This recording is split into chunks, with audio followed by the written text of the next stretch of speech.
Hello guys, most welcome. हम कर रहे हैं कॉर्पोरेट अकाउंटिंग चैप्टर, चल रहा है हमारा अमालगमेशन ऑफ अ कंपनीज।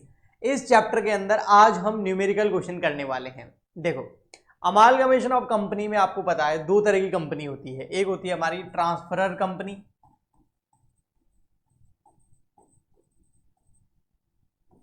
ठीक है, जिसको हम क्या कहते हैं, और आपकी ओल्ड कंपनी बोल सकते हैं, वेंडर कंपनी बोल सकते हैं, ठीक है, ओके। और एक होती है हमारी ट्रांसफरी कंपनी।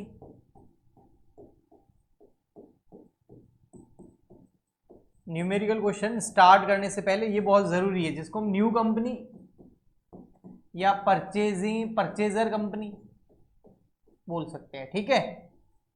तो आज के इस लेक्चर के अंदर, जैसा कि मैंने आपको प्रीवियस लेक्चर में, जो ट्रांसफरी कंपनी होती है, जो न्यू कंपनी होती है, उसकी बुक्स में हम अमालगमेशन की क्या जनरल एंट्रीज करते हैं in the books of purchasing company, new company, transferee company, वो बताने वाला हूं मैं आज के लेक्चर के अंदर, वो सिखाने वाला हूं और उसका ही एक न्यूमेरिकल क्वेश्चन कराने वाला हूं, ठीक है।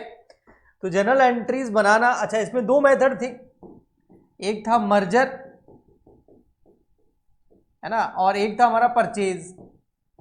तो आज मैं आपको मर्जर मेथड से ट्रांसफरी कंपनी, यानी कि जो न्यू कंपनी है, जो किसी दूसरी कंपनी का बिजनेस परचेज कर रही है, उस कंपनी की बुक्स में मर्जर मेथड से अकाउंटिंग कैसे करते हैं, वो न्यूमेरिकल क्वेश्चन हम सॉल्व करने वाले हैं।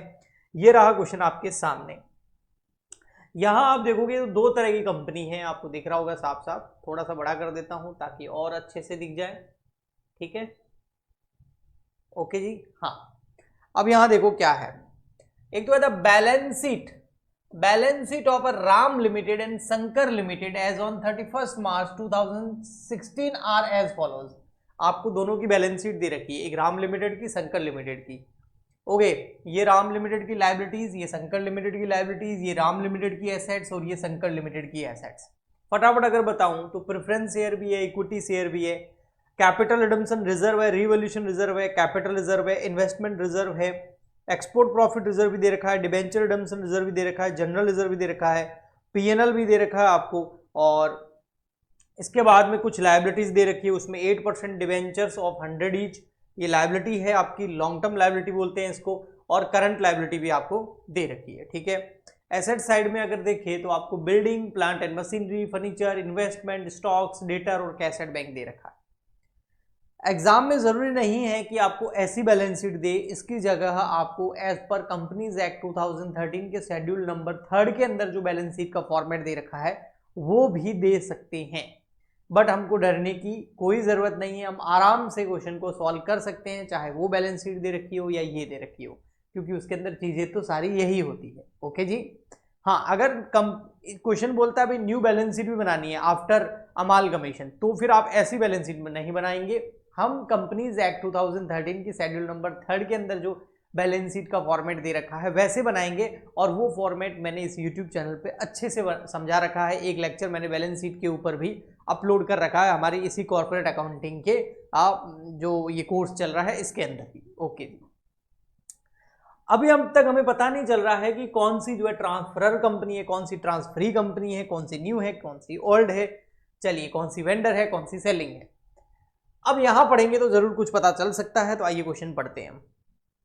सबसे फर्स्ट क्वेश्चन जो है उसमें क्या लिखा हुआ देखो, एडिशनल इंफॉर्मेशन के अंदर क्या लिखा हुआ। First point, 8% debenture of Shankar Limited are to be discharge by Ram Limited.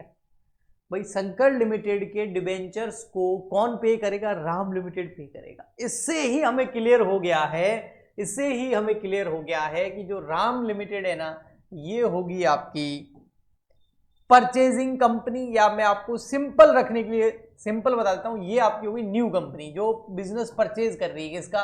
Shankar limited का। तब भी तो राम लिमिटेड जो है वो शंकर लिमिटेड के डिवेंचर्स को कुछ पे कर रही है भैया। उसकी शंकर लिमिटेड की जो डिवेंचर्स हैं यहां पर आपको दिखेंगे, ये रही 1 लाख रुपए का, इसका पेमेंट राम लिमिटेड क्यों करेगा? इसका मतलब राम लिमिटेड ने शंकर लिमिटेड के पूरे बिजनेस को परचेज कर लिया है। तो ये शंकर लिमिटेड हमारी क्या हो गई? ओल्ड कंपनी, ध्यान रखोगे, ठीक है। यानी कि ये ट्रांसफरर कंपनी और ये ट्रांसफरी कंपनी, ओके जी।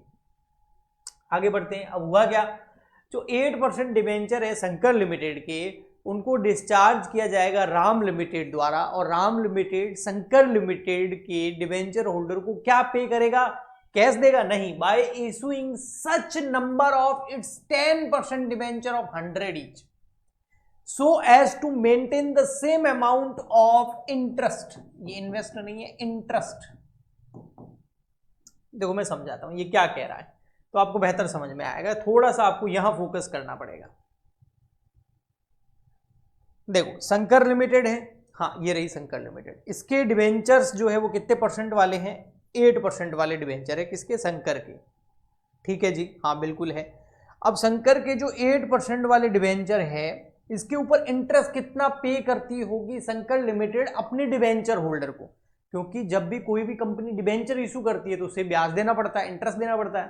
तो 1 लाख का 8% कर दो, कितना हो गया? ये हो गया आपके 8,000 रुपए। अब यहां ये कहा जा रहा है कि राम लिमिटेड जब डिवेंचर इशू करेगी शंकर लिमिटेड के डिवेंचर होल्डर को, तो वहां पर भी इंटरेस्ट 8,000 रुपए ही रहेगा, लेकिन इंटरेस्ट की रेट जो है वो 10% हो जाएगी, 8 से बढ़ के 10%। ये लिखा हुआ इधर देखो, ये पॉइंट समझ लिया तो आगे तो फिर क्वेश्चन बहुत इजी है। तो क्या लिखा हुआ? 8% डिवेंचर के ऊपर जो इंटरेस्ट है वो सेम रहेगा, और इसके बदले में राम लिमिटेड जो है वो अपने 10% वाले डिवेंचर इशू कर रही है, लेकिन इंटरेस्ट का अमाउंट सेम रहेगा। जो शंकर लिमिटेड अपने डिवेंचर होल्डर को इंटरेस्ट पे करती थी ना, उतना ही इंटरेस्ट राम लिमिटेड भी पे करेगी। ऐसे डिवेंचर इशू करने, इतने डिवेंचर इशू करने हैं। यानी कि अभी शंकर लिमिटेड अपने डिवेंचर होल्डर को 8,000 रुपए इंटरेस्ट पे कर रही है, राम लिमिटेड को भी ऐसे ही डिवेंचर उनको देने हैं ताकि 8,000 रुपए का ही इंटरेस्ट हो, लेकिन इंटरेस्ट रेट 10% होगी। तो इसको कैसे कैलकुलेट करते हैं मैं आपको सिखाता हूं। देखिए यहां पर इसको कैसे कैलकुलेट करते हैं, तो देखिए इधर वर्किंग नोट आप फर्स्ट बना सकते हैं और यहां लिख सकते हैं शंकर लिमिटेड 8% डिवेंचर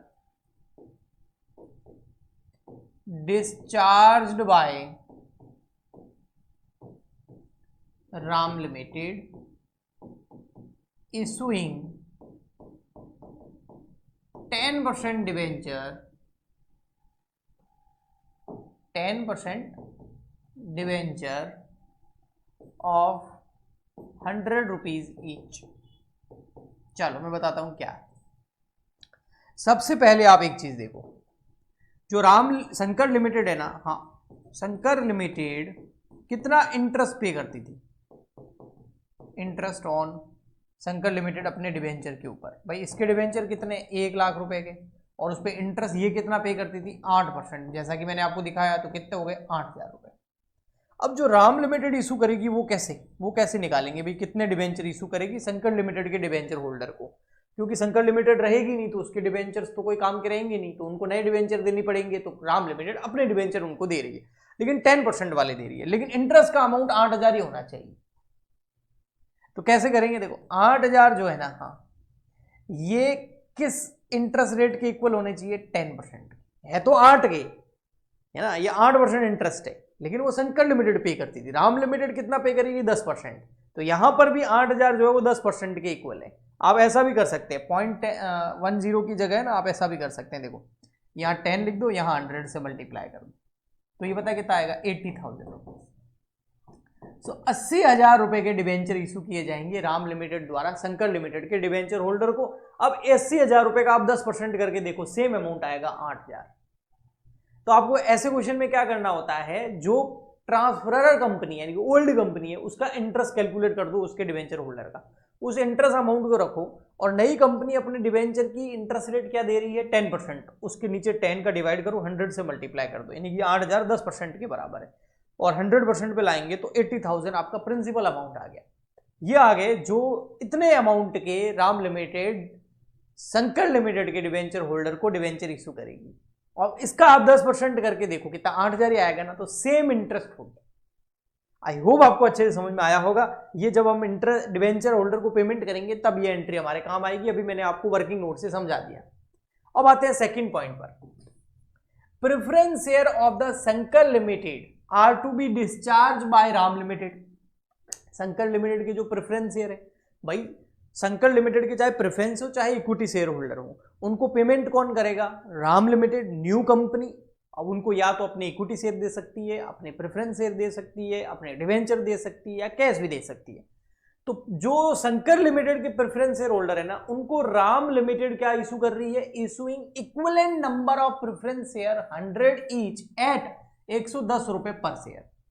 उतने ही शेयर इशू किए जाएंगे जितने उनके पास पहले हैं। शंकर लिमिटेड के प्रेफरेंस शेयर होल्डर के पास में जितने प्रेफरेंस शेयर पहले है ना, उतने ही इशू किए जाएंगे। 100 रुपए का एक है लेकिन 110 में इशू किया जाएगा, यानी कि 10 रुपए प्रीमियम पे इशू करेंगे। तो इससे जो है हम क्या कैलकुलेट कर सकते हैं? हमारा परचेज कंसिडरेशन कैलकुलेट कर सकते हैं। इससे जो है हमारा क्या कर सकते हैं? Calculate purchase consideration. तो आइए मैं निकालता हूं, यहां से हमारा कैलकुलेशन हो जाएगा कैलकुलेशन ऑफ परचेज कंसिडरेशन, क्योंकि इसके बिना जनरल एंट्री होगी नहीं, ऑफ परचेज कंसिडरेशन। तो देखो, सबसे पहले प्रेफरेंस शेयर होल्डर्स को क्या कर रहे हैं भाई? प्रेफरेंस शेयर होल्डर को हम प्रेफरेंस शेयर इशू कर रहे हैं, है ना, प्रेफरेंस शेयर इशू। अब कितने कर रहे हैं? इक्विवेलेंट नंबर लिखा हो, मन से नहीं बोल रहा हूं, यहां लिखा हुआ देखो बेटा, है ना, ये देखो, discharge by issuing equivalent number. जितने उनके पास पहले थे उतने ही। पहले कितने थे? तो देखो यहां बैलेंस शीट में देखना पड़ेगा आपको। ये देखो यहां, ये रहे प्रेफरेंस शेयर शंकर लिमिटेड की। तो प्रेफरेंस शेयर कैपिटल दे रखी है, 100 रुपए का एक है, कितना? 1,50,000। पर 1,50,000 तो शेयर प्रेफरेंस शेयर कैपिटल है। एक शेयर कितने रुपए का है? 100 रुपए का। तो नंबर ऑफ शेयर कितने हो जाएंगे? 1500। ये ना शंकर लिमिटेड का है ना, 1,50,000 प्रेफरेंस शेयर कैपिटल है और इनका एक शेयर 100 रुपए का है। तो इनके पास से नंबर ऑफ शेयर्स कितने हैं? 1500 प्रेफरेंस शेयर। अब इनको कितने इशू करेगी राम लिमिटेड? उतने ही, इक्विवेलेंट नंबर जितने उनके पास पहले से, 1500 शेयर इशू करेगी। तो यहां पर आपकी प्रेफरेंस शेयर्स को कितने देंगे? 1500 at the rate 100 rupees each Ram limited अपने देगी। तो कितना हो गया? 1.5 लाख। इसके अलावा प्रीमियम पे इशू कर रही है ना, तो सिक्योरिटी प्रीमियम भी आ जाएगा, सिक्योरिटीज प्रीमियम। कैसे पता चला प्रीमियम में? 100 का 110 में देंगे, तो 1500 शेयर पर 10 रुपए प्रीमियम के भी है। तो कितने हो गए? 15,000। तो टोटल प्रेफरेंस शेयर होल्डर को हम 1,65,000 रुपए का पेमेंट करेंगे। आगे समझ में? ठीक। अब आते हैं हम नेक्स्ट पॉइंट पर, वो है आपका third number. Ram limited shall pay the cost of absorption which is amounted to 15,000। देखो, जो ये अमालगमेशन होता है ना, इसका खर्चा लगता है और उसका पेमेंट कौन करेगा? शंकर लिमिटेड नहीं, राम लिमिटेड करेगी। और कितना पेमेंट करेगी? 15,000 रुपए। तो ये जनरल एंट्री करनी होगी, मैंने आपको लास्ट लेक्चर में सिखाई भी थी, वो मैं करके बता दूंगा। Fourth point, Ram limited shall issue 4 equity share. देखो कौन इशू कर रहा है? राम लिमिटेड, नई कंपनी 4 इक्विटी शेयर इशू कर रही है। एक शेयर 10 रुपए का है और उसको 30 रुपए में इशू कर रही है। तो नई कंपनी 4 इक्विटी शेयर इशू कर रही है, एक शेयर 10 रुपए का और 30 रुपए में इशू कर रही है, मतलब 20 रुपए हो गया प्रीमियम। 10 का शेयर 30 में देगी तो 20 रुपए प्रीमियम हो गया। 4 इक्विटी शेयर इशू किए जा रहे हैं for each equity share in the Shankar limited.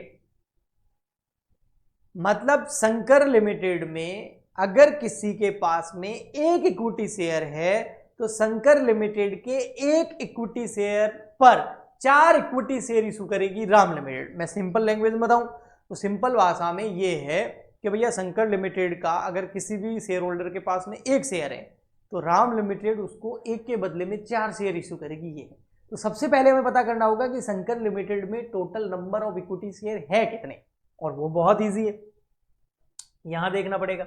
ये रहे equity share capital 100 rupees each, एक 100 रुपए का है। 2 lakh share equity share capital है, 2 लाख में आप 100 का डिवाइड करोगे तो शंकर लिमिटेड के total number of equity share आ जाएंगे। कितने आएंगे? 200, हाँ 2000। ओके जी, तो यहां हम लिख देते हैं प्रेफरेंस इक्विटी शेयर इशू कितने कर रहे हैं। तो भाई देखो शंकर लिमिटेड की जो कैपिटल है, इक्विटी शेयर कैपिटल, वो 2 लाख है। ओके, और अगर 100 का फेस वैल्यू है तो टोटल नंबर ऑफ शेयर्स आ जाएंगे शंकर लिमिटेड के 2000। आ गए, 20 से 20 गया। तो शंकर लिमिटेड के पास में इक्विटी शेयर, शंकर लिमिटेड ने टोटल कितने इशू कर रखे हैं? 2000 इक्विटी शेयर इशू कर रखे हैं। अब क्या कर रहा है राम लिमिटेड? जिसके पास में एक शेयर है उसको 4 इशू किए जा रहे हैं, है ना। जिसके पास में एक है उसको कितने देंगे? 4। जिसके पास में एक शेयर है उसको कितने मिलेंगे? 4 शेयर। तो total number of share new company के कितने हो जाएंगे? 8000। अच्छा, अब 8000 जो शेयर है इसको इशू कैसे किया जा रहा है? 8000 शेयर है और उसकी फेस वैल्यू क्या है? 10 रुपीज ईच है। तो आपकी इक्विटी शेयर कैपिटल यानी कितनी हो जाएगी? 80,000 रुपए की। ओके जी। और 8000 शेयर जो है वो 10 रुपए का एक है, लेकिन उसको इशू किया जा रहा है 30 रुपए में, तो 20 रुपए क्या हो गया? प्रीमियम। तो 1,60,000। अब आप टोटल करोगे तो ये आ गया आपका परचेज कंसीडरेशन, कि प्रेफरेंस शेयर होल्डर को 1,50,000 रुपए का तो प्रेफरेंस शेयर्स दिए जा रहे हैं, 15,000 रुपए का प्रीमियम पर। इक्विटी शेयर होल्डर को 8,000 शेयर दिए जा रहे हैं, 10 रुपए का एक, यानी कि 80,000 इक्विटी शेयर कैपिटल हो जाएगी, और उसको 20 रुपए प्रीमियम पे इशू किया जा रहा है, तो 1,60,000 रुपए आपका और सिक्योरिटी प्रीमियम हो जाएगा। मैं यहां और लिख देता हूं, ये आ जाएगा सिक्योरिटी प्रीमियम, ये आ जाएगी आपकी कैपिटल, इक्विटी शेयर कैपिटल। तो टोटल 4,05,000 रुपए का पेमेंट नई कंपनी राम लिमिटेड पेमेंट करेगी शंकर लिमिटेड ओल्ड कंपनी के शेयर होल्डर को। तो उसी को हम बोलते हैं परचेज कंसीडरेशन। ओके जी, आइए देखते हैं। ये इन्वेस्टमेंट अलाउंस रिजर्व और एक्सपोर्ट प्रॉफिट रिजर्व जो है इसको मेंटेन किया जाएगा 2 साल तक, यानी कि अमालगमेशन एडजस्टमेंट अकाउंट आप बना सकते हैं। आइए अब हम करते हैं अकाउंटिंग, यानी कि हम करते हैं जर्नल एंट्रीज। तो किसकी बुक्स में करेंगे हम? राम लिमिटेड की, क्योंकि जो न्यू कंपनी है उसी की बुक्स में हमने अभी तक एंट्री सीखी है। ठीक है, तो हम यहां करते हैं in the books of Ram limited, यानी कि न्यू कंपनी, यानी कि परचेजिंग कंपनी। और मेथड कौन सा फॉलो कर रहे हैं? Merger method, merger method follow कर रहे हैं। ठीक है, अब मैं यहां फटाफट से जो है फॉर्मेट बना देता हूं जर्नल का। जर्नल के फॉर्मेट के बिना एंट्री करनी नहीं है हमको। ठीक है, जर्नल, डेट आ जाएगा यहां पर, पर्टिकुलर आ जाएगा यहां। अच्छा, एलएफ का कॉलम आएगा आपका एक,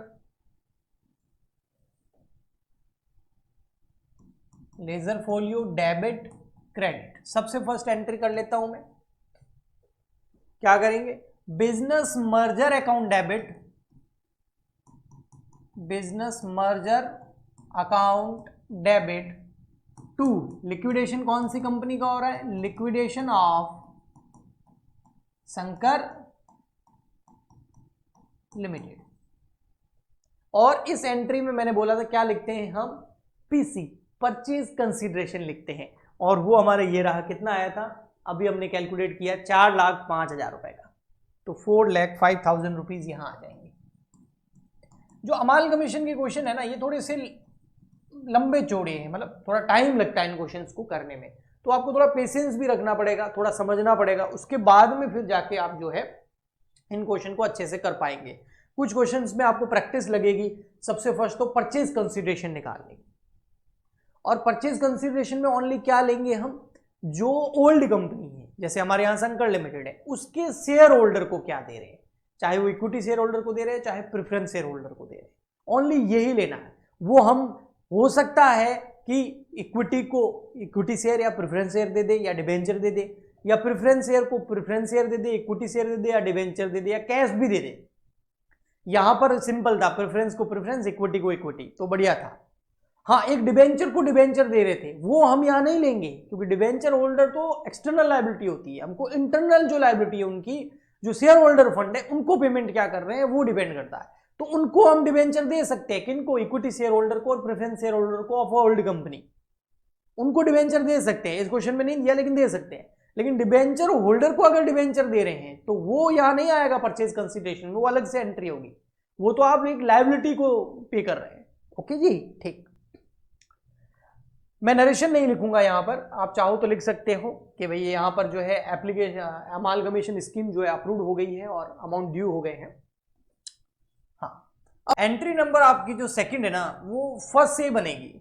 जब अकाउंटिंग करवाई थी मैंने जनरल एंट्रीज प्रीवियस लेक्चर के अंदर, तब बोला भी था कि फर्स्ट एंट्री कर दी ना तो उसी से सेकंड और थर्ड एंट्री बनेगी। सेकंड एंट्री जो है एसेट एंड लायबिलिटी को टेक ओवर करने की होगी, और थर्ड एंट्री जो है वो जो ओल्ड कंपनी है शंकर लिमिटेड है, जो ट्रांसफरर कंपनी है, उसको पेमेंट करने की होगी। तो सेकंड एंट्री हम कर लेते हैं। सेकंड एंट्री में ये जो बिजनेस मर्जर अकाउंट डेबिट हो रखा है ना, इसको क्रेडिट कर देंगे और asset and liability take over कर लेंगे शंकर लिमिटेड की। राम लिमिटेड की बुक्स में एंट्री हो रही है ना, तो राम लिमिटेड शंकर लिमिटेड की सारी एसेट और लायबिलिटी टेक ओवर कर लेगा। तो आइए हम टेक ओवर कर देते हैं एसेट एंड लायबिलिटीज। तो सबसे फर्स्ट हम एसेट्स ले लेंगे। एसेट्स में देखो क्या क्या है हमारे यहां, शंकर लिमिटेड की एसेट लेनी है। ओके, तो बिल्डिंग है, plant and machinery, furniture, investment, stock, debtor, cash at bank. तो फटाफट से नाम लिख देता हूं मैं इनके। तो सबसे पहले बिल्डिंग अकाउंट डेबिट, फिर आ जाएगा आपका प्लांट एंड मशीनरी। ये जो थोड़े से लॉन्ग क्वेश्चंस होते हैं ना, इनको तसल्ली से करना बहुत इंपॉर्टेंट होता है, अदरवाइज फिर ये प्रॉब्लम क्रिएट कर देते हैं, मतलब थोड़ा समझ में कम आते हैं। Furniture account debit, investment account debit, उसके बाद में स्टॉक अकाउंट डेबिट, सारी एसेट ले लेंगे। डेटर है फिर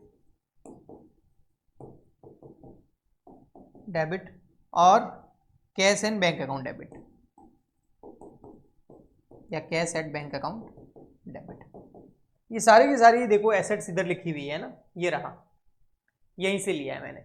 ओके, अब मैं बार बार स्लाइड को इधर उधर नहीं करूंगा। ये अमाउंट ऐसे 3 लाख 2 लाख 50 ऐसे याद तो रह सकता है, लेकिन मेरे पास ये क्वेश्चन जो है मेरे पास प्रिंटेड भी है, तो उस बुक से ही मैं देख करके फटाफट से बैलेंस शीट का अमाउंट लिख रहा हूं और कुछ भी नहीं। ओके, ये बुक है, इस बुक से ही ये क्वेश्चन यहाँ टाइप करवाया गया है, तो इस बुक से ही मैं फटाफट से अमाउंट लिख दूंगा ताकि मुझे स्लाइड इधर उधर नहीं करनी पड़े। समझ में आ गया ना आपको? तो देखिए यहाँ पर लिख देते हैं, जो आपको यहाँ शो हो रहा है, जो आप स्क्रीनशॉट भी ले सकते हो उसका, तो वही लिख रहा हूं मैं। तो शंकर लिमिटेड की जो बिल्डिंग है वो 3 लाख रुपीज की है, प्लांट एंड मशीनरी है इसका 2 लाख रुपीज का, फर्नीचर है 50,000 का। इससे क्या होगा, हमारा क्वेश्चन थोड़ा जल्दी हो जाएगा, वरना मैं एक एक अमाउंट ऐसे स्लाइड इधर उधर करूंगा तो प्रॉब्लम हो जाएगी। स्टॉक है 1 लाख रुपए का, और डेटर है 2 लाख रुपए के, और कैश एट बैंक है 30,000 रुपए का। ओके, अब क्या ले लेंगे और लायबिलिटीज। लायबिलिटीज में मर्जर मेथड कर रहे हैं ना, तो मर्जर मेथड के अंदर जब भी हम जो ओल्ड कंपनी है, जो वेंडर कंपनी है, जो हमारे इस क्वेश्चन के अंदर शंकर लिमिटेड है, उसकी जब भी हम लायबिलिटी लेते हैं ना तो कैपिटल नहीं लेते हैं, यानी कि शेयर होल्डर फंड नहीं लेते हैं, मतलब शेयर कैपिटल नहीं लेते हैं। रिजर्व एंड सरप्लस तो लेंगे। परचेज मेथड के अंदर reserve and surplus take over नहीं करती है। जो ट्रांसफरी कंपनी होती है, जो न्यू कंपनी होती है ना, वो ओल्ड कंपनी के जो reserve and surplus take over करती है मर्जर मेथड में, यानी कि आज तो हम टेक ओवर कर लेंगे सारे, लेकिन अगर हम इसी क्वेश्चन को अगर जब परचेज मेथड में करेंगे ना तब नहीं लेंगे। ओके, ठीक। तो अभी हमें सिर्फ कैपिटल को छोड़कर बाकी सारी की सारी लायबिलिटीज जो है वो ले लेनी है। अब इसमें क्या क्या है तो देखो, थोड़ा सा यहाँ मैं बता देता हूँ आपको, आप स्क्रीनशॉट ले लो इसको, ठीक है। शंकर लिमिटेड में देखो, एक तो कैपिटल रिडम्पशन रिजर्व है 50,000 का, रिवोल्यूशन रिजर्व है 50,000 का, कैपिटल रिजर्व है 10,000 का, इन्वेस्टमेंट अलाउंस रिजर्व है 50,000 का, ये दिख रहा है आपको? ओके, और उसके बाद एक्सपोर्ट प्रॉफिट रिजर्व 1 लाख रुपए का है, डिबेंचर रिडम्पशन रिजर्व 60,000 रुपए का, जनरल रिजर्व 40,000 रुपए का, पीएनएल 30,000 रुपए का। तो ये सारे मैं लिख रहा हूँ, वहां बुक से देख के लिख रहा हूँ ताकि स्लाइड इधर उधर नहीं करनी पड़े। ओके, तो देखिए हम यहाँ पर फटाफट से ले लेते हैं सारे के सारे रिजर्व्स। तो सबसे फर्स्ट है हमारा कैपिटल रिडम्पशन रिजर्व, यानी कि CRR शॉर्ट में लिख देते हैं 50,000 का। फिर है हमारा रिवैल्यूएशन रिजर्व, RR कर देता हूं, ठीक है। रिवोल्यूशन रिजर्व हो जाएगा आपका, ये भी 50,000 का है।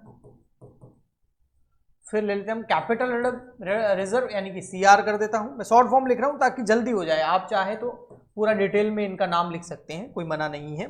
फिर investment allowance reserve IAR, investment allowance reserve, ये 50,000 रुपए का है, 50,000। फिर उसके बाद है export profit reserve EPR, export profit reserve. Export profit reserve जो है वो 1 लाख रुपीज का है। Okay good. नेक्स्ट आता है आपका फिर डिवेंचर रिडम्पशन रिजर्व DRR, ये तो हमने डिवेंचर वाले चैप्टर में किया था, 60,000 रुपए DRR बना देते हैं हम, DRI याद है। फिर आपका जनरल रिजर्व, जनरल रिजर्व दे रखा आपको 40,000 रुपए का। ओके जी। फिर उसके बाद में आपका पीएनएल दे रखा है 30,000 रुपए का। पीएनएल कितना है? 30,000। ओके जी। तो सारे रिजर्व मैंने यहां लिख दिए हैं। अब हम थोड़ा सा वापस देखते हैं और क्या रह गया। और रह गई है कुछ लायबिलिटीज। इसमें एक तो 8% डिवेंचर है, कितने? 1 लाख रुपीज संकट लिमिटेड के, और करंट लायबिलिटी संकट लिमिटेड की है 60,000 रुपए। ये दोनों भी ले लेते हैं। ओके, तो दो चीजें हैं यहां पर, एक तो है 8% डिवेंचर, वो है 1 लाख रुपीज, और एक है करंट लायबिलिटीज संकट लिमिटेड की। थोड़ा सा सही से लिख देते हैं, करंट लायबिलिटीज वो कितनी है सर? वो है यहाँ 60,000। उसके बाद में जो मैंने फर्स्ट एंट्री में बोला था ना, वो आपको करना है। मैंने बोला था फर्स्ट एंट्री में ये हम asset and liability take over करेंगे ना, तो सेकंड एंट्री में हम asset and liability take over कर रहे हैं। तो एसेट एंड लायबिलिटी किसकी टेक ओवर कर रहे हैं? संकट लिमिटेड की। तो संकट लिमिटेड को जो है पेमेंट करना पड़ेगा। कितना करना पड़ेगा? ये रहा 4,05,000 रुपए, बिजनेस मर्जर। तो ये क्रेडिट हो जाएगा यहाँ पर, ये सब फ्री में नहीं आएगा, इसके बदले में हम पेमेंट करेंगे। तो बिजनेस अभी पेमेंट नहीं हो रहा है, बस बिजनेस मर्जर जो ऊपर डेबिट है वो यहाँ क्रेडिट हो जाएगा, बिजनेस मर्जर अकाउंट। कितना है? 4,05,000। अब देखो मर्जर मेथड है ना, ये वाला कौन सा मेथड है? मर्जर। अब ये जो सेकंड एंट्री है ना, इसमें बैलेंसिंग फिगर आएगा, या तो डेबिट साइड में आएगा या क्रेडिट में आएगा, या हो सकता है दोनों साइड इक्वल हो जाए। इक्वल हो जाए तो कोई प्रॉब्लम नहीं है, लेकिन डेबिट या क्रेडिट में कहीं भी बैलेंसिंग फिगर आएगा, हम उसको जनरल रिजर्व में ट्रांसफर करेंगे। ये का ये अगर हमारा परचेज मेथड होता तो हम गुडविल में ट्रांसफर करते, डेबिट में बैलेंसिंग फिगर आता तो, और क्रेडिट में बैलेंसिंग फिगर आ जाता तो कैपिटल रिजर्व में ट्रांसफर करते हैं। ओके, बट ये तो मर्जर मेथड है, तो जहां कहीं बैलेंसिंग फिगर आएगा उसको जनरल रिजर्व में ट्रांसफर करेंगे। ठीक है, ओके। चलिए तो मैं कैलकुलेटर ले लेता हूं, देखते हैं भैया कितना है हमारा एसेट साइड और लायबिलिटी साइड। एसेट साइड आप देखोगे तो 3 2 5 5 और 1 6 7 8 8 8.5 8,80,000 और ये 9 लाख रुपए। तो हमारा एसेट साइड जो है वो आ रहा है 9 लाख। ये लिखना नहीं, ये मैं आपको समझाने के लिए लिख रहा हूँ। ठीक है, ओके। अब हम देख लेते हैं हमारा एसेट मतलब डेबिट साइड, और ये आपका लायबिलिटी साइड यानी कि क्रेडिट साइड। ये आप देखोगे तो 50 50, चलो मैं कर लेता हूँ, 50 50 50, ये हो गए 1.5 लाख, 1.5 लाख और 1 लाख, 2.5 लाख, 2.5 लाख और 10,000, 2,60,000, 2,60,000 प्लस ये 60,000 और कर लो, प्लस 40 और कर लो, प्लस 30 और कर लो, प्लस 1 लाख और कर लो, प्लस 60,000 और कर लो, प्लस 4,05,000 और कर लो। तो ये आ रहा है 9,55,000। यहाँ की टोटल कितनी आ रही है? 9,55,000 क्रेडिट साइड में। इसका मतलब बैलेंसिंग फिगर कहाँ आ रहा है? डेबिट में आएगा, क्योंकि डेबिट की टोटल कम है। तो 9,55,000 में से ये 9 लाख रुपए लेस कर देंगे, तो डेबिट में बैलेंसिंग फिगर आ जाएगा 55,000 का। Okay, balancing figure. अब ये जो 55,000 का डेबिट में बैलेंसिंग फिगर आ रहा है, इसको हम कहाँ ट्रांसफर कर देंगे? जनरल रिजर्व के अंदर। General reserve. अगर ये का ये बैलेंसिंग क्रेडिट साइड में आता तो भी जनरल रिजर्व में ट्रांसफर करते, कोई प्रॉब्लम नहीं है। ओके, ठीक है। बाद में ये जब बैलेंस शीट में आप बोलोगे तो मैं थोड़ा सा क्विकली आपको बैलेंस शीट भी बना के दिखा दूंगा आफ्टर अमालगमेशन राम लिमिटेड की। ओके, क्योंकि संकट लिमिटेड की तो बैलेंस शीट बचेगी ही नहीं, खत्म कर दिया हमने पूरा, सब तो यहाँ ट्रांसफर कर दिया। ओके, तो 2 एंट्री हो गई। फर्स्ट एंट्री ड्यू की हो गई, सेकेंड एंट्री जो है एसेट और लायबिलिटी टेक ओवर करने की हो गई, और थर्ड एंट्री हो जाएगी जो संकट लिमिटेड के शेयर होल्डर हैं उनको पेमेंट करने की। तो उस एंट्री के अंदर ये जो liquidation of Shankar limited credit है ना, ये क्या हो जाएगा, डेबिट। तो आइए हम थर्ड एंट्री की तरफ बढ़ते हैं।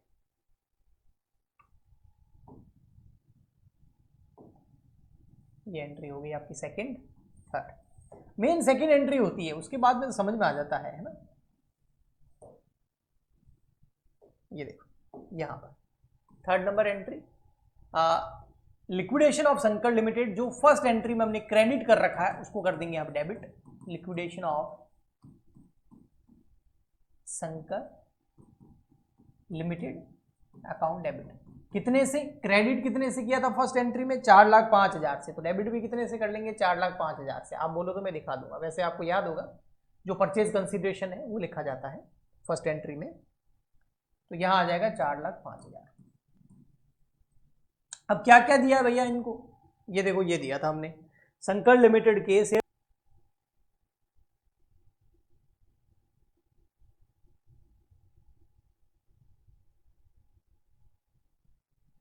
अच्छा इसमें किया था, हाँ सबसे पहले जनरल से ऊपर किया था हमने। ये देखो मैं बता देता हूं आपको, ये रहा कैलकुलेशन ऑफ परचेज कंसिडरेशन। इसमें देखो हम इक्विटी शेयर कैपिटल कितनी है, 1,50,000 रुपीज। हाँ मतलब राम लिमिटेड अपने 1,50,000 रुपए के शेयर्स इशू किए हैं, प्रेफरेंस शेयर्स। उसके ऊपर प्रीमियम कितना है, 15,000 रुपए का। तो प्रेफरेंस शेयर कैपिटल कितनी है, 1.5 लाख रुपए की। ऐसे कैसे, इक्विटी शेयर कैपिटल कितनी है, 80,000 रुपए की, और उसके ऊपर प्रीमियम कितना है, वो 1,60,000 रुपए का। तो कैपिटल अलग और प्रीमियम अलग लिखेंगे। तो प्रेफरेंस शेयर कैपिटल कितनी है, ये रही 1,50,000, और इक्विटी शेयर कैपिटल कितनी है, 80,000 रुपए की। प्रीमियम 15,000 ये और 1,60,000 ये, तो कितना हो जाएगा, 1,75,000 रुपए का। तो बस ये जो परचेज कंसिडरेशन जो आप कैलकुलेट करते हैं ना, बस उस वर्किंग नोट को देख के आपकी थर्ड नंबर एंट्री कंप्लीट हो जाएगी। तो देखिए यहाँ शंकर लिमिटेड को हम प्रेफरेंस शेयर इशू कर रहे हैं, तो preference share capital 1,50,000। Equity share कितने इशू कर रहे हैं, तो इक्विटी शेयर कैपिटल वो 80,000। ओके, और दोनों का प्रीमियम ऐड हो जाएगा, सिक्योरिटीज प्रीमियम। अब सिक्योरिटीज प्रीमियम कितना था, एक का तो था 15,000 और एक का था 1,60,000। यानी कि प्रेफरेंस शेयर पर सिक्योरिटी प्रीमियम कितना था, 15,000, और इक्विटी शेयर पर सिक्योरिटी प्रीमियम कितना था, 1,60,000। तो टोटल कितना हो जाएगा, 1,75,000। अब इन तीनों की टोटल करोगे ना तो कितना आ जाएगा, 4,05,000। तो ये हमने जो हमारी शंकर लिमिटेड है, यानी कि जो ओल्ड कंपनी है, जो ट्रांसफरर कंपनी है, जो वेंडर कंपनी है, उनके शेयर होल्डर को हम ये पेमेंट कर रहे हैं। ओके चलो जी, पेमेंट हो गया। अब क्या करेंगे, अब देखो ये जो पेमेंट हुआ है ना, ये किसको हुआ है, ये शंकर लिमिटेड के शेयर होल्डर को हुआ है, चाहे वो इक्विटी हो चाहे वो प्रेफरेंस शेयर हो। तो ये शेयर होल्डर को पेमेंट कर रहे हैं। अब शेयर होल्डर को क्या दे रहे हैं हम, प्रेफरेंस शेयर भी दे रहे हैं प्रेफरेंस शेयर होल्डर को, इक्विटी शेयर दे रहे हैं इक्विटी शेयर होल्डर को। अभी हम इन शेयर होल्डर को, जरूरी नहीं है कि ये दे, हो सकता है प्रेफरेंस और इक्विटी दोनों ही शेयर होल्डर को इक्विटी शेयर दे देते या इनको डिबेंचर दे देते, तो वो यहां आ जाता। बट डिबेंचर होल्डर जो होते हैं वो शेयर होल्डर नहीं होते हैं, उनको अगर आप कुछ दे रहे हो तो उसकी अलग एंट्री होगी। जैसे इस क्वेश्चन के अंदर डिबेंचर होल्डर को हम डिबेंचर दे रहे हैं ताकि उनको उतना ही इंटरेस्ट मिल सके जितना पहले मिलता था। शंकर लिमिटेड के जो डिबेंचर होल्डर है ना 8% वाले, उनको 10% डिबेंचर हम दे रहे हैं। तो वो डिबेंचर होल्डर को डिबेंचर दे रहे हैं, तो उसकी अलग से एंट्री होगी। ये कि डिबेंचर हम शेयर होल्डर को देते तो यहां आ जाता। आया समझ में, ओके जी। तो हमें एंट्री कर लेते हैं। जो हमारा शंकर लिमिटेड है, फोर्थ नंबर एंट्री, उसके डिबेंचर कितने थे, 8% वाले डिबेंचर थे। आप बोलो तो मैं दिखा भी दूं, 1 लाख रुपए के, है ना। और उसको हमारी जो नई कंपनी है राम लिमिटेड, उसने अपने कितने परसेंट वाले डिबेंचर इशू किए, 10% वाले, और वो कितने रुपए के थे, 80,000 रुपए के थे। देखो मैं बता देता हूं आपको, ये देखो यार 80,000, ये देखो शंकर लिमिटेड के कितने थे, 1 लाख रुपए के डिबेंचर थे, 8% वाले। ये 8% से मल्टीप्लाई करके इंटरेस्ट भी निकाला था मैंने। और राम लिमिटेड अपने कितने कर रहा है, 80,000 रुपए के, लेकिन 10% वाले, इंटरेस्ट दोनों में सेम रहेगा। ओके जी, ठीक। तो इसका मतलब सर ये तो 20,000 रुपए का फायदा हो गया। हाँ, तो उसको हम ट्रांसफर कर देंगे, कैपिटल रिजर्व में कर सकते हो आप। कितना? 20,000। ओके। एक लिक्विडेशन एक्सपेंस भी थे, लिक्विडेशन एक्सपेंस भी थे, ये रहे देखो। फर्स्ट तो हो गया डिवेंचर वाला, प्रेफरेंस शेयर होल्डर वाला हो गया, ठीक है, और इक्विटी वाला फोर्थ नंबर भी हो गया। तो देखा जाए तो यहां पर कौन कौन से पॉइंट हमने अच्छे से कर लिए। फर्स्ट पॉइंट कर लिया, सेकंड पॉइंट कर लिया, फोर्थ कर लिया, अब थर्ड और फिफ्थ बच गया। थर्ड क्या है, जो एब्जॉर्प्शन एक्सपेंसेस है वो कितने हैं, 15,000, और वो कौन पे कर रहा है, वो पे कर रहा है राम लिमिटेड। तो राम लिमिटेड उसकी एंट्री कर देगा। मर्जर मेथड के अंदर होता है PNL account debit to bank. अगर ये का ये परचेज मेथड होता तो यहां पर goodwill account debit to bank कर लेते। ओके, ठीक, या फिर capital reserve account debit to bank. Last entry sir 6 number entry क्या करनी है, हाँ होती अमालगमेशन एडजस्टमेंट की, जो यहां फिफ्थ पॉइंट दे रखा है। ये हो गया, अब थर्ड तो हो गया, अब हम बात करेंगे फिफ्थ की। फिफ्थ पॉइंट देखो, पढ़ो क्या है, पढ़ लिया? हाँ सर पढ़ लिया। फिफ्थ पॉइंट है the investment allowance reserve and export profit reserve are to be maintain for 2 year more year. ये जो पॉइंट है, जब भी कोई रिजर्व को मेंटेन करने के बारे में बोलता है तो मर्जर मेथड में उसकी कोई एंट्री नहीं होती। क्यों? क्योंकि ऑलरेडी हमने सारे के सारे रिजर्व ले लिए हैं अपनी बुक्स के अंदर। राम लिमिटेड ने संकट लिमिटेड के सारे रिजर्व तो मेंटेन कर रही है, वो सारे रिजर्व ही टेक ओवर कर लिए, तो इसकी एक्स्ट्रा एंट्री करने की जरूरत ही नहीं है, क्योंकि ऑलरेडी हमने ये दोनों सारे रिजर्व लिए, तो ये दोनों रिजर्व भी हमने सेकंड एंट्री के अंदर क्रेडिट कर रखे थे, तो ये रिजर्व भी टेक ओवर किए, इसको भी मेंटेन करेंगे। लेकिन जब हम परचेज मेथड करते हैं तो उसमें क्या होता है, सेकंड एंट्री में जब एसेट और लायबिलिटी टेक ओवर करते हैं ना, तो रिजर्व टेक ओवर नहीं करते। तो उस केस में जो रिजर्व मेंटेन करने के बारे में बोलता है उसकी हम एक्स्ट्रा एंट्री करते हैं। तो वो परचेज मेथड के अंदर इसी क्वेश्चन को मैं सॉल्व करके बताऊंगा। अभी एंट्रीज खत्म हो गई है, आप बोलो तो मैं बैलेंस शीट करके दिखा दूं, मतलब बैलेंस शीट करके तो क्या, बैलेंस शीट बना के दिखा दूं, ठीक है। तो चलिए हम बनाते हैं बैलेंस शीट। अब कंपनीज एक्ट 2013 के शेड्यूल नंबर 3 के हिसाब से बैलेंस शीट बनती है, जिसका फॉर्मेट ये रहा, 3 के पार्ट नंबर ए के अंदर।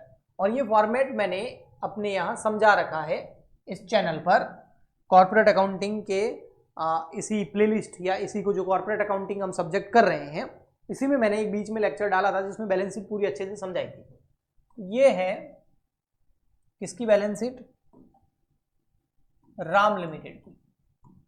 कब है, आफ्टर अमालगमेशन है या अब्जॉर्प्शन, अब्जॉर्प्शन ही है, लेकिन अकाउंटिंग स्टैंडर्ड 14 इसमें कोई डिफरेंस नहीं करता अमालगमेशन और एब्जॉर्प्शन में। मैं आने वाले जो प्रीवियस लेक्चर्स थे उसमें बता चुका हूं। बैलेंस शीट यहां पर्टिकुलर आएगा।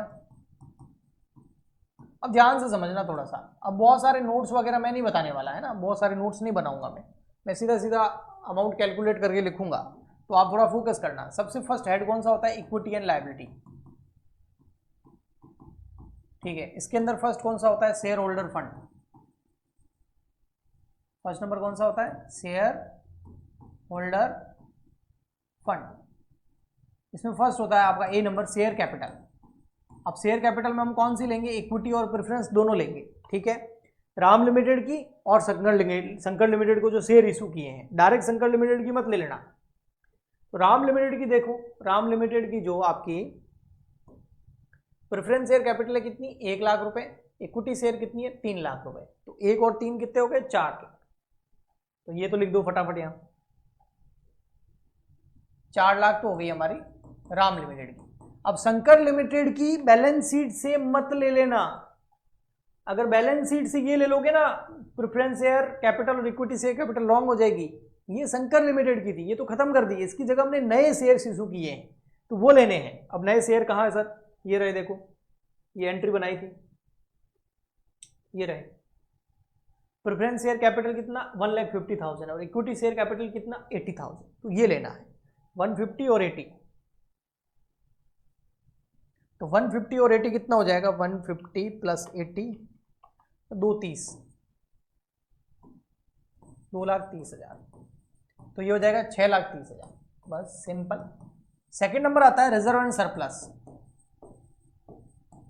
अब इसको ध्यान से समझना, मैं इसका वर्किंग नोट नहीं बनाने वाला, मैं आपको समझाने वाला हूं कैलकुलेट करके, क्योंकि वर्किंग नोट बनाऊंगा लेक्चर बहुत लंबा हो जाएगा। ओके, तो रिजर्व एंड सरप्लस देखिए, सबसे पहले तो अपन ले लेते हैं हमारे राम लिमिटेड के रिजर्व एंड सरप्लस, ठीक है, इजीली समझाता हूं, फिर शंकर लिमिटेड की ले लेंगे। तो राम लिमिटेड के ले लेते हैं। सबसे पहले ये रहा 1 लाख, मैं लिखता जाता हूं कैलकुलेटर पे 1 लाख, फिर ये रहा 80,000, 80,000, ये एक 20, क्योंकि आफ्टर एब्जॉर्प्शन दोनों की एसेट लायबिलिटी जुड़ती है ना, तो पहले राम लिमिटेड के रिजर्व ले लेते हैं 2 लाख, फिर ये एक और आ गया 1 लाख, फिर एक 2 लाख का और आ गया जनरल रिजर्व, और पीएनएल आ गया 50,000 का। तो 8,50,000 के तो राम लिमिटेड के खुद के है पहले से रिजर्व, 8,50,000। ओके, ठीक है। अब समझना, इसमें प्लस करने हैं जो शंकर लिमिटेड के रिजर्व एंड सरप्लस है।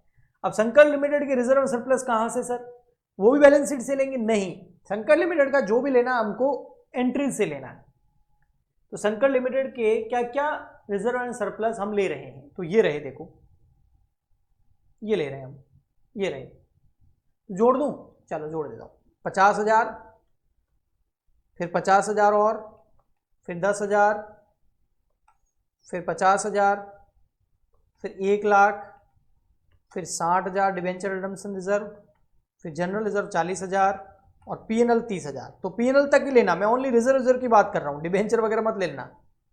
30,000, तो ये हो गया 3,90,000। बट रुको, 3,90,000 क्रेडिट है, यानी कि लायबिलिटी साइड में आ रहा है 3,90,000। ओके, अब अगर कोई रिजर्व और क्रेडिट हो रहा है तो इसमें ऐड हो जाएगा, अगर कोई रिजर्व डेबिट हो रहा है तो लेस हो जाएगा। ओके, तो क्रेडिट कितने हो गए रिजर्व? 3,90,000 के, ठीक है।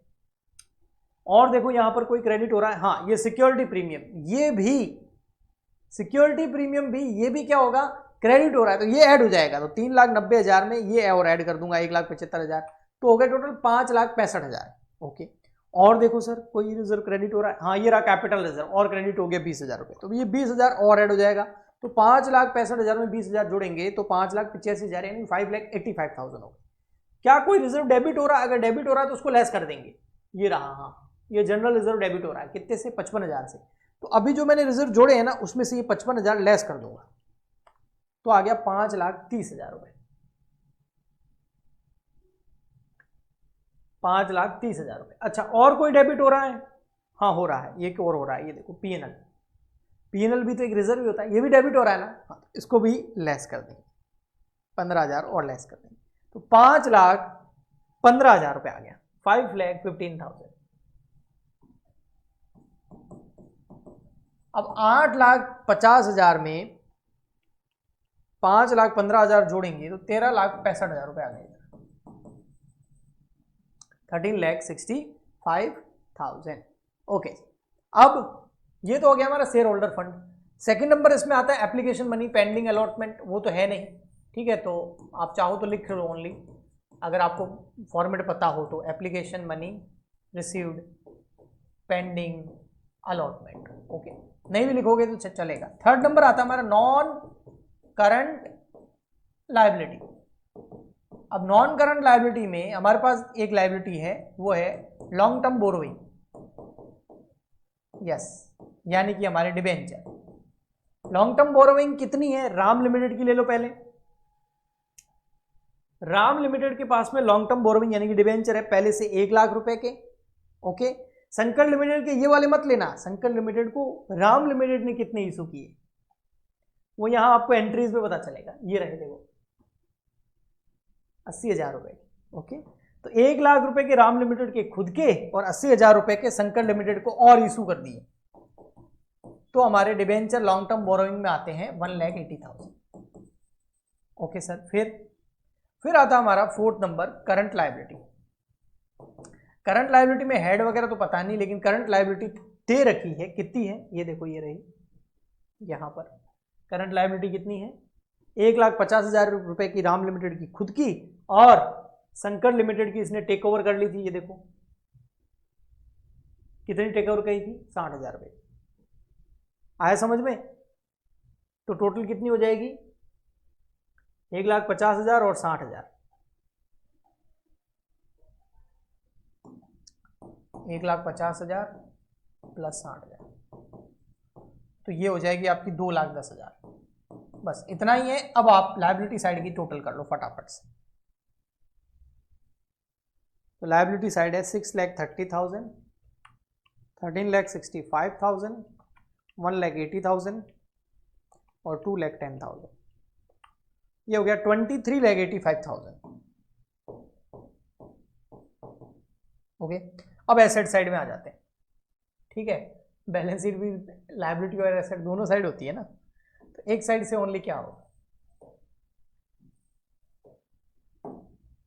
तो सेकंड नंबर यहां पर ऐड आता है मेजर, वो आता है आपका एसेट्स। एसेट्स में दो ऐड होते हैं मेन आगे, फिर एक होता है आपका नॉन करंट एसेट और एक होता है करंट एसेट्स।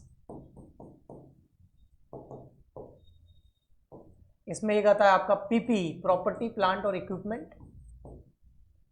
ठीक है, फिर बी नंबर आता है आपका इंटेंजिबल एसेट्स। ऐसे बहुत सारी चीजें हैं। ठीक है, लेकिन मैं जो है जो हमको क्वेश्चन में दे रखी है वही हेड लिखूंगा। सारे हेड लिखूंगा तो बैलेंस शीट में बहुत टाइम लग जाएगा और वो लिखने भी नहीं चाहिए। तो सबसे पहले आपका पीपी, पीपी में क्या क्या आता है, बिल्डिंग आ जाएगी, प्लांट आ जाएगा, मशीनरी आ जाएगी।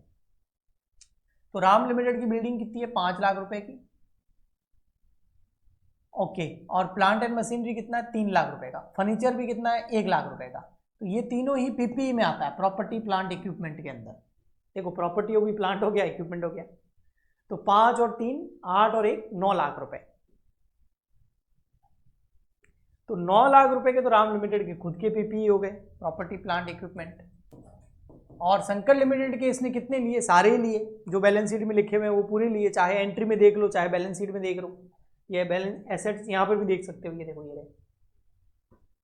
ये रहा बिल्डिंग, प्लांट, मशीनरी और फर्नीचर। पीपी हो गया 3 2 5 और 50 5.5 लाख। तो 5.5 लाख के ये हो गए। तो ये हो गया आपका 14,50,000। इंटेंजिबल एसेट कुछ है नहीं। ओके, तो फिर क्या है सर, इन्वेस्टमेंट है एक, वो ले लेंगे हम। इन्वेस्टमेंट देखो कितने हैं। इन्वेस्टमेंट राम लिमिटेड के खुद के पहले से कितने थे, 50,000 के, और ये सेम ही उसने ले लिए। आप एंट्री में जाके चेक करोगे तो यही है, 20,000 के। तो 50 और 20 कितने हो गए, 70,000। तो 70,000 के इन्वेस्टमेंट हो गई 70,000। फिर आते हैं करंट एसेट्स में। इसमें क्या हो जाएगा आपका, एक इन्वेंट्रीज आ जाएगा, ट्रेड रिसीवेबल आ जाएगा, जिसमें आ जाएंगे आपके डेटर्स, और cash and cash equivalent.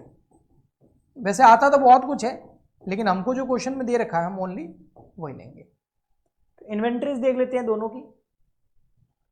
Inventories दोनों की हो जाएगी आपकी, ये रही स्टॉक 2 और 1 3 लाख, 3 लाख की इन्वेंट्रीज। ओके, ट्रेड रिसीवेबल देख लो।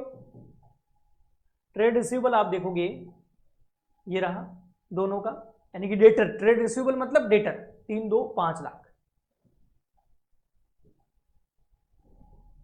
5 लाख के डेटर हो जाएंगे। फिर आता है कैश एंड कैश इक्विवेलेंट, देख लो भाई, cash and cash equivalent. Cash and cash equivalent मतलब कैश एंड बैंक, 50,000 और 30,000 80,000। मतलब मैं फिर कह रहा हूं, मैंने जो बैलेंस शीट वाला टॉपिक करवाया था ना, आई होप आपने वो अच्छे से किया होगा, तभी ये बेहतर समझ में आएगा। ये हो जाएगा आपका 80,000 रुपये। ठीक तो है, लेकिन एक गड़बड़ लग रही है। देखो 80,000 रुपये, देखो हमारा कैश था ना, टोटल कैश कितना था हमारा, 80,000 रुपये का। इसमें से कुछ हमने पेमेंट भी तो कर लिया। मैं बताता हूं, देखो क्या समझना, यहां तक आगे थोड़ा पॉइंट समझ लो। 50,000 खुद के पास में पड़े थे, 30,000 रुपये शंकर लिमिटेड के, टोटल हो गए 80,000 रुपये। लेकिन उसमें से लिक्विडेशन एक्सपेंस पे किए थे ना 15,000 रुपये के, तो वहां पर हमारा कैश कम हो जाएगा ना। ये देखो, ये रहा PNL account debit to bank, 15,000 रुपये गए ना, तो वो लेस हो जाएंगे। तो 80 में से 15,000 रुपये चले जाएंगे।